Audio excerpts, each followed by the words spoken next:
Shalom Bapak Ibu Saudaraku, kita bersyukur Tuhan pertemukan kita kembali di hari terakhir minggu ini, di Sabtu pagi tepatnya demikian. Kita bersyukur karena kita percaya ini semua adalah anugerah berkat dari Tuhan. Sebelum kita melewati hari ini dan memasuki hari Minggu besok untuk kembali beribadah bersama dengan keluarga dan rumah tangga kita masing-masing, mari kembali kita bawa kesediaan kita untuk menerima firman Allah di dalam perenungan pagi hari ini. Kita awali dengan doa saudaraku, mari kita berdoa. Terima kasih Tuhan Yesus karena Engkau senantiasa ada untuk kami. Dari waktu ke waktu dan kami aminkan itulah bentuk cinta Tuhan kepada kami. Berkenan Engkau urapi kami dengan Roh Kudus-Mu, agar lewatnya kami mengerti bagaimana juga menyembah Engkau di totalitas hidup kami. Sehingga dalam seluruh aktivitas yang ada kami tetap mengabdikan diri kami lewat karya bakti diri kami seperti yang Engkau inginkan. Untuk apa yang kami minta ini Tuhan, berkenan Engkau penuhi kami dengan firman-Mu di hari ini. Agar firman ini benar-benar menyemangati kami untuk menjadi pelaku-pelaku firman yang hidup demi untuk kemuliaan nama-Mu. Di dalam nama Tuhan Yesus kami sudah berdoa kepada Bapa di sorga. Amin. Saudaraku, bacaan Alkitab kita di Sabtu pagi ini terambil dari kitab Keluaran 22 ayat 10 hingga 15. Demikian firman Tuhan. Apabila seseorang menitipkan kepada temannya seekor keledai atau lembu atau seekor domba atau binatang apapun, dan binatang itu mati atau patah kakinya atau dihalau orang dengan kekerasan, dengan tidak ada orang yang melihatnya, maka sumpah di hadapan Tuhan harus menentukan di antara kedua orang itu apakah ia tidak mengulurkan tangannya mengambil harta kepunyaan temannya, dan pemilik harus menerima upah itu, dan yang lain itu tidak usah membayar ganti kerugian. Tetapi jika binatang itu benar-benar dicuri orang daripadanya, maka ia harus membayar ganti kerugian kepada pemilik. Jika binatang itu benar-benar diterkam oleh binatang buas, maka ia harus membawanya sebagai bukti. Tidak usah ia membayar ganti binatang yang diterkam itu. Apabila seseorang meminjam seekor binatang dari temannya dan binatang itu patah kakinya atau mati ketika pemiliknya tidak ada di situ, maka ia harus membayar ganti kerugian sepenuhnya.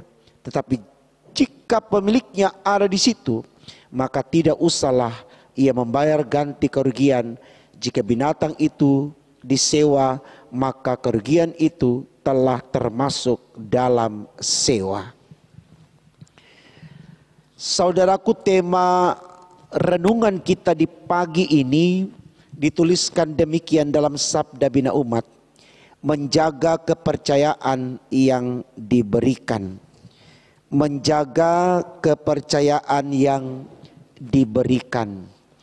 Saya tidak tahu persis ada berapa banyak kali Bapak, Ibu, dan Saudara, bahkan saya sendiri, diberikan sebuah kepercayaan untuk kita jaga, kita pelihara dengan baik, sebagai bukti kalau kita bertanggung jawab terhadap apa yang dipercayakan kepada kita.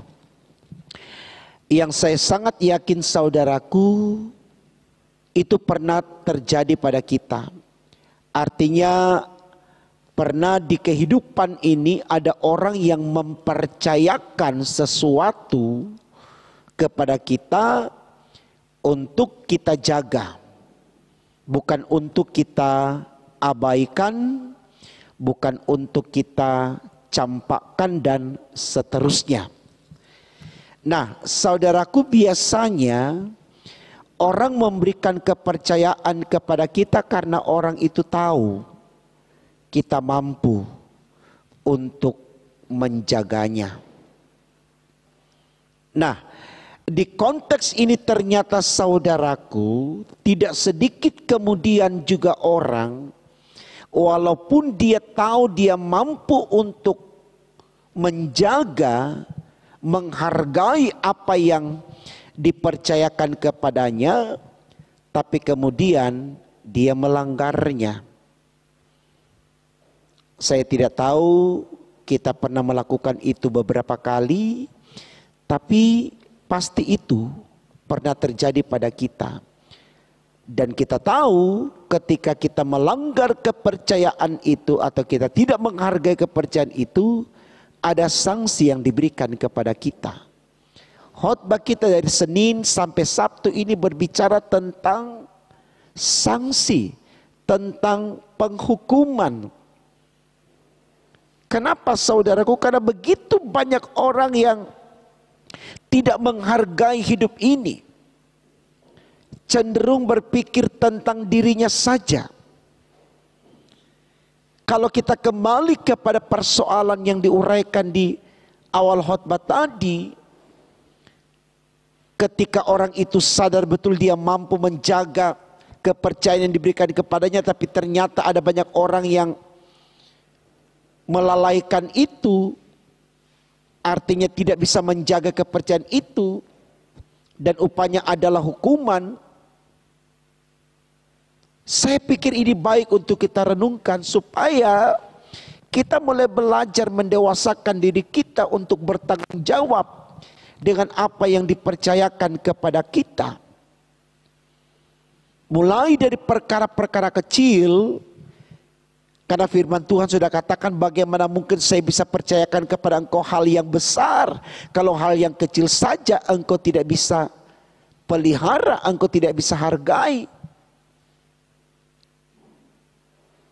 Saya pikir ini baik, karena saya sangat yakin saudaraku, tidak ada satu orang pun di dunia ini, termasuk saya dan Bapak Ibu, yang tidak ingin dipercaya. Kenapa? Karena ketika seseorang mempercayakan sesuatu kepada kita, itu penghargaan. Berarti kita dianggap mampu. Dan tentu di situ kita mendapatkan apresiasi, bahkan bisa dibilang bonus kalau kita mampu menjaganya. Sangat berbeda dengan ketika kita tidak mampu menjaganya. Kita kehilangan bonus dan apresiasi positif. Ditambah lagi malah kita mendapatkan hukuman. Jadi saudaraku, saya tidak tahu ada berapa banyak kali lagi kita akan mendapatkan kepercayaan dari orang lain. Mari kita belajar dari kegagalan-kegagalan kita yang lampau, yang lalai atas apa yang dipercayakan kepada kita. Artinya kita melakukan kesalahan sehingga mengecewakan orang-orang yang percaya kepada kita. Apalagi kalau di bidang pekerjaan, saudaraku, bisa kita bayangkan, kalau pimpinan kita mempercayakan sebuah pekerjaan kepada kita, tapi kita tidak mengerjakannya dengan baik. Wow, kita bukan hanya tidak mendapatkan upah, tapi kita juga akan kehilangan pekerjaan. Dan ketika kesalahan itu tersebar di mana-mana, kita tidak akan mendapatkan pekerjaan di tempat lain juga. Terjadi penolakan di sana sini. Saya pikir ini baik saudaraku untuk kita renungkan, supaya kita tahu bagaimana kita menjawab tema khotbah kita di pagi ini, yaitu menjadi kepercayaan yang diberikan, menjaga kepercayaan yang diberikan. Kalau kita bicara dalam konteks Tuhan, apa kepercayaan yang Tuhan berikan kepada kita untuk kita jaga, untuk kita pelihara, supaya Tuhan senang kepada kita dan tetap percaya kepada kita? Jaga iman kita, karena iman kita akan mampu mengendalikan emosi kita, akan mampu menjaga hati kita, akan selalu menuntun langkah kita, akan memampukan kita untuk tetap bersemangat, bukan bermalas-malasan. Dan ketika Tuhan lihat kita mampu melakukan semuanya itu dalam ketaatan kepada Tuhan karena iman kita, saya percaya upahnya adalah sorga. Injil Matius 6 ayat 33 katakan, carilah dahulu kerajaan Allah dan kebenarannya, maka semuanya akan ditambahkan kepadamu. Bicara soal kerajaan Allah, kita harus punya iman. Kalau kita punya iman, kita pasti akan kedepankan persoalan kerajaan Allah. Artinya hal-hal yang berbicara tentang Allah, kepentingan Allah. Dan kalau kita sudah bisa jaga iman kita, seperti apa yang Tuhan inginkan supaya kita bisa jaga itu, saya yakin apapun yang sesama kita percayakan kepada kita, kita juga akan mampu menjaganya. Karena kita punya iman, kita takut akan Tuhan. Tidak ada tidak akan ada kesewenang-wenangan dalam diri kita. Tidak akan ada malas-malasan dalam diri kita. Tidak ada bermasa bodoh dalam diri kita. Tidak ada sikap cuek dalam diri kita. Betul-betul kita jaga, kita pelihara. Malah dengan iman kita akan tumbuh kembangkan itu, kita lestarikan itu. Sehingga tidak akan pernah hilang kepercayaan itu. Saya pikir ini baik saudaraku. Karena tentu sekali lagi saya dan Bapak Ibu pasti ingin dan mau jadi orang yang dipercaya. Karena kalau kita sudah tidak dipercaya, wow, sayang. Apapun yang kita lakukan tidak berdampak baik untuk orang lain. Karena orang sudah hilang kepercayaan dengan kita. Kita mau balik jungkir, muka belakang seterusnya, orang sudah kehilangan kepercayaan kepada kita. Tapi kalau orang percaya kepada kita, walaupun hal kecil yang kita lakukan, orang akan tetap berikan apresiasi. Dan itu sesuatu yang sangat dibutuhkan oleh manusia sebagai makhluk sosial. Karena itu saudaraku, mari lewat perenungan di pagi ini, sebelum kita memasuki minggu yang baru, kita bekali diri kita, menghargai diri kita, apa yang ada pada kita, yakin dengan kekuatan dan potensi yang kita miliki dari Tuhan, kita mampu menjaga setiap kepercayaan yang diberikan kepada kita, apapun itu. Sehingga dengan demikian kita tidak hanya mendapatkan hal-hal yang menyenangkan di dunia ini, tapi kita juga akan mendapatkan sorga. Karena Tuhan senang dengan orang-orang yang selalu bisa dipercaya, apalagi kalau dia menjaga imannya. Karena itu yang Tuhan minta dari kita. Selamat membuktikan saudaraku, Tuhan yang Immanuel selalu menyertai kita hari ini, besok, dan sampai selama-lamanya.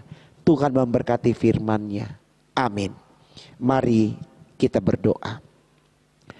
Terima kasih Tuhan atas firman yang memberikan pencerahan kepada kami, bahwa kami harus sadar betul dengan kekuatan yang ada, kami mampu untuk melakukan yang terbaik dalam hidup ini. Untuk hal-hal yang dipercayakan kepada kami, baik menyangkut pekerjaan kami, penata layanan kami, bahkan aktivitas kami hidup yang lain. Kalau kami bisa menjaga iman kami dalam Kristus seperti yang Kau inginkan.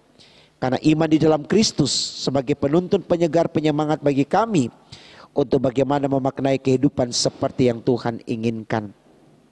Karena itu ya Allah di sorga, berkati dan berkati kami terus di tengah kehidupan kami dimanapun kami berada. Karena dalam bersama dengan Tuhan, kami akan dijauhkan dari orang-orang yang jahat dan kuasa-kuasa kegelapan. Dan dengan demikian kami hidup dalam kedamaian, kebahagiaan, sukacita. Dan itulah yang akan memampukan kami untuk melahirkan hal-hal yang baik dan yang benar seturut dengan kehendak Tuhan. Di dalam nama Tuhan Yesus, kami siap melewati hari ini dan memasuki minggu yang baru tetap dalam tuntunan penyertaan sayang-Mu. Ini doa kami Tuhan, sempurnakan dan kabulkan. Di dalam nama-Mu kami sudah berdoa. Amin.